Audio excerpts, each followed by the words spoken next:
The English 9th class and आज की class में हम जानने वाले हैं कीप और केप्ट ऑन का यूज।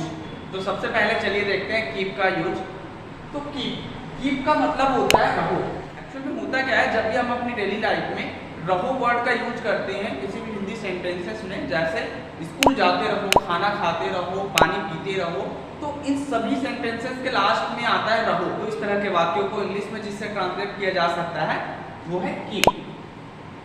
कीप का सिंपली रूल होता है कीप, सबसे पहले हम कीप लिखते हैं, फिर V4 का मतलब होता है V1 + ing। तो अगर मैं बोलूं खेलते रहो तो इसे हम अंग्रेजी में बोलेंगे कीप प्लेइंग। अगला वर्ड है नाचते रहो। नाचते रहो को हम अंग्रेजी में बोलते हैं कीप डांसिंग। पानी पीते रहो, कीप ड्रिंकिंग वाटर। इसमें अगर आप चाहें तो यहाँ पर आप ऑब्जेक्ट भी लिख सकते हैं, क्योंकि होता क्या है, बहुत से सेंटेंसेस ऐसे होते हैं जिनमें ऑब्जेक्ट्स भी आते हैं। फॉर एग्जांपल इसमें है वाटर, यहाँ पर जो है ऑब्जेक्ट है। तो यहाँ जो है एवरी सेंटेंसेस में, हर सेंटेंसेस में ऑब्जेक्ट का आना जो है जरूरी नहीं होता है, लेकिन ऑब्जेक्ट भी आ सकते हैं ऐसे सेंटेंसेस में। तो ये आप ध्यान रखेंगे। अगला सेंटेंस है वहां जाते रहो, तो इसको हम अंग्रेजी में बोलेंगे कीप गोइंग देयर। यहाँ देयर वहां, that is an object. And अगला वर्ड है खाना खाते रहो, keep eating food. Again food is an object.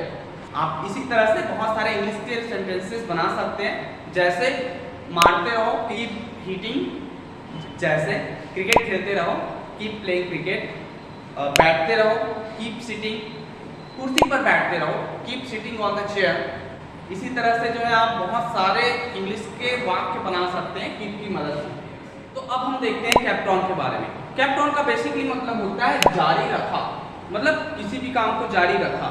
जैसे जब भी किसी हिंदी वाक्य के अंत में जारी रखा आता है तब हम जो है केप्ट ऑन का उपयोग करते हैं। जैसे हम पहले इसका जो रूल होता है वो होता है subject plus kept on plus V4 plus object. सबसे पहले हम सब्जेक्ट लिखते हैं, फिर केप्ट ऑन लिखते हैं, फिर V4 लिखते हैं। V4 इट मीन्स क्रिया का चौथा रूप। उसके बाद फिर हम लिखते हैं ऑब्जेक्ट। इसमें हमने पहला वाक्य लिखा, उसने खेलना जारी रखा। इसमें हमने सबसे पहले लिखा सब्जेक्ट को, जो कि है ही, केप्ट ऑन प्लेइंग खेलना जारी रखा। सो सेकंड सेंटेंस इसी तरह से हमने लिखा राहुल ने नाचना जारी रखा। तो इसे हम अंग्रेजी में बनाएंगे राहुल केप्ट ऑन डांसिंग। तो इसी तरह से हमने थर्ड वाला एग्जांपल लिया है, मैंने खाना जारी रखा। I kept on eating food। तुमने पढ़ना जारी रखा। You kept on reading। उन्होंने घर में रहना जारी रखा। They kept on living in home।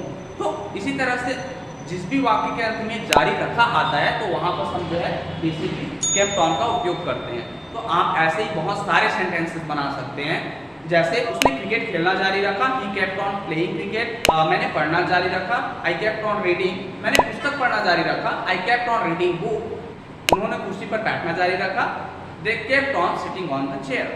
तो ये था कीप और केप्ट ऑन का यूज।